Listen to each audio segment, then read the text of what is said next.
Alors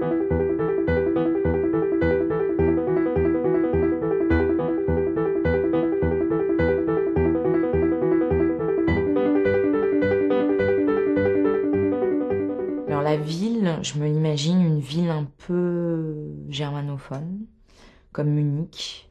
Je sais qu'il y a beaucoup de ponts, donc c'était aussi pour ça que je voyais que c'est une très belle ville.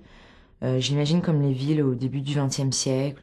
Moi, je sais qu'il y a des tramways, je m'imagine une ville comme Amsterdam avec des tramways qui passent. Les voitures, j'imagine des vieilles voitures comme celles qu'on avait vues quand le mur de Berlin est tombé. Je m'imagine que les Hongrois sont assez catholiques, voire religieux, peut-être même orthodoxes, je sais pas. Je sais pas si c'est une grosse communauté. Enfin si, j'ai entendu dire qu'il y avait quand même pas mal de juifs et en Hongrie, ils se trouvent tous à Budapest maintenant. Mais je suis pas sûre qu'ils soient très pratiquants, étant donné la Shoah, puis le communisme, ils doivent avoir perdu leurs habitudes. La manière dont vivent les femmes hongroises, j'en ai pas entendu parler, d'ailleurs je suis assez curieuse de savoir. Je pense déjà qu'il doit y avoir une très grande différence entre les femmes de l'âge de mes parents, par exemple, qui ont vécu le communisme et celles qui ont mon âge et qui l'ont vécu ou très peu étant petites et qui s'en rappellent pas très bien. Et il doit y avoir un clivage en fait entre l'arrivée de tout ce qui est culture de l'Ouest. Donc ça a dû changer dans les mentalités des filles.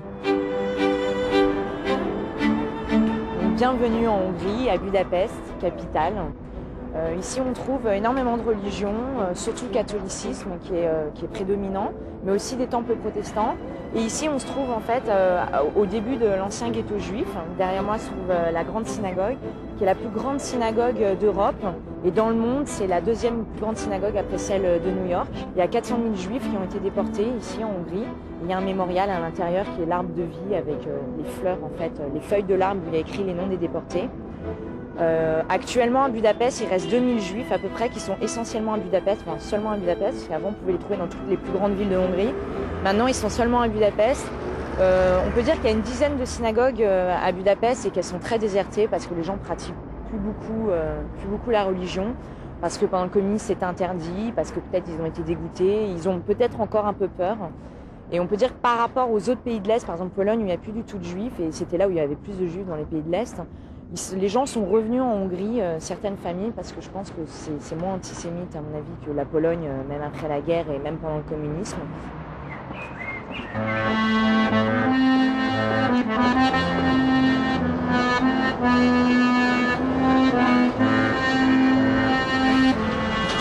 Après la synagogue, vous avez Calvin.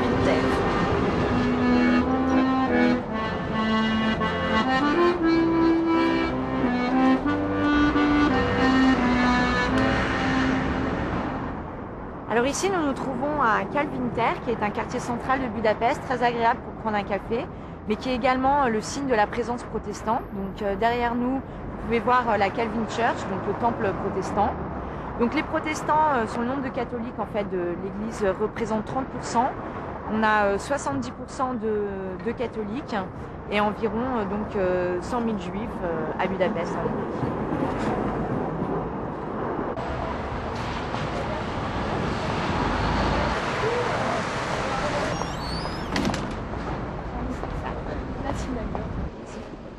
Les gens ici sur leur mode de vie, je pense qu'ils sont beaucoup plus relax qu'à Paris par exemple.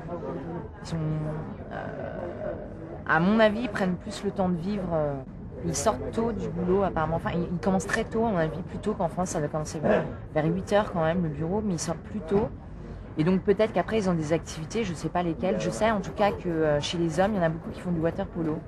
J'ai remarqué parce que je connais des jeunes qui travaillent qui ont 27-28 ans, ils font beaucoup de water polo. Puis il y a les fameux monsieur qui jouent aux échecs dans l'eau. Ouais. Enfin, c'est pas qu'une photo, c'est vraiment vrai. Quoi. Ils sont vraiment là, ils jouent aux échecs. Ils posent en fait un papier avec l'échiquier dessiné, puis ils jouent aux échecs. C'est vraiment une institution, ils sont là pour se reposer.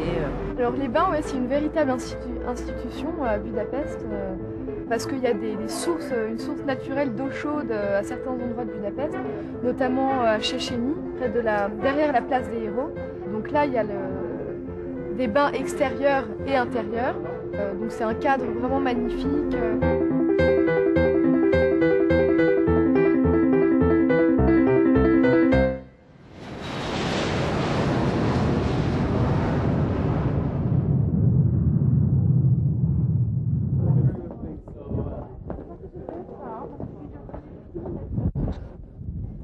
voilà, c'était il y a 2 ans maintenant. Budapest, c'est loin, c'était en 2004, mais ça reste toujours dans mon esprit. Et depuis, bien des choses se sont passées. J'ai été diplômée, j'ai fait mon stage. Et ensuite, voilà, maintenant je suis à Bruxelles pour mon premier job que j'ai trouvé ici dans une banque hollando-belge. Et toujours aussi contente de voyager.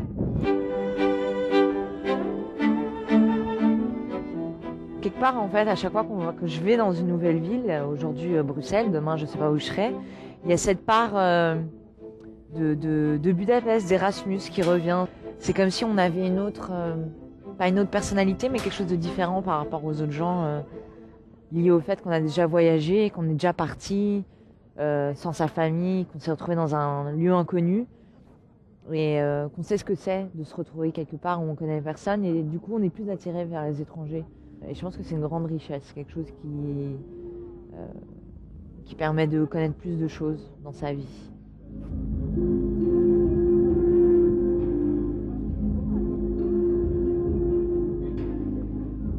Même au travail, même en dehors, je préfère beaucoup plus aller vers les gens qui ne sont pas français, voire pas européens, parce que j'ai plein de questions à leur poser par rapport à l'actualité. En général, c'est surtout confronter ce qu'on lit dans les journaux avec ce qu'eux pensent et comment ils le voient. Et c'est vrai que c'est quelque chose, il suffit qu'il y ait une personne dans une soirée qui soit d'origine étrangère, je vais aller vers elle et je pense que je peux lui tenir la jambe pendant 1 heure, quoi. Les valeurs de la culture, bah, je dirais tout simplement, ils aiment les mêmes marques que nous, ils écoutent la même musique, non mais c'est bête à dire, ils regardent les mêmes chaînes de télévision, MTV, enfin le cinéma, ils connaissent les mêmes films, enfin on a les mêmes repères culturels quand même. On change de continent, par exemple aux États-Unis, quand même les gens sont vraiment différents, on le sent dans la mentalité, quoi. Alors que quand on reste en Europe, même si c'est l'Europe du Sud, de l'Ouest ou du Nord, on garde une certaine... Il y a quelque chose en fait en commun, on se rend compte qu'il y a un truc, et je suppose que ce truc c'est l'Europe. Moi en fait j'ai des origines juives polonaises, et chez moi, surtout mes grands-parents, mais ça a été un peu transmis inconsciemment par mes parents, les pays de l'Est, c'est les pays ennemis, on n'y va pas, c'est des antisémites notoires. Et j'y suis allée aussi pour ça, pour aller voir de moi-même. Ok, j'ai toujours entendu ce que m'a dit ma famille, ça serait bien quand même, c'est quand même mes origines. Là-bas, il y a quelque part, il y a de l'histoire qui est la mienne, même si c'est pas la Pologne, c'est pas la Hongrie, c'était la Pologne.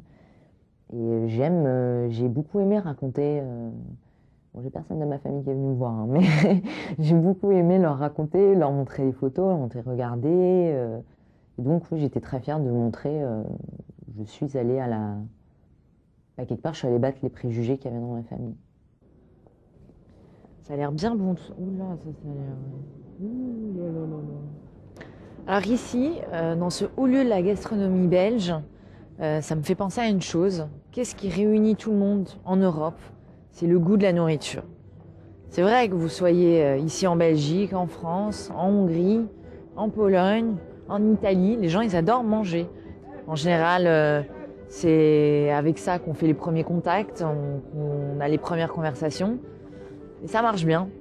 Et d'ailleurs c'est une des choses, les premières qu'on rencontre quand on est en Hongrie, c'est également goûter aux saveurs de leur cuisine, goûter aux nombreux cafés qu'il y a. Je crois que même en 6 mois, avec les 55 cafés qu'il y a par menu, je les ai pas tous faits. Et voilà, c'est aussi ça l'Erasmus, et c'est aussi ça être européen.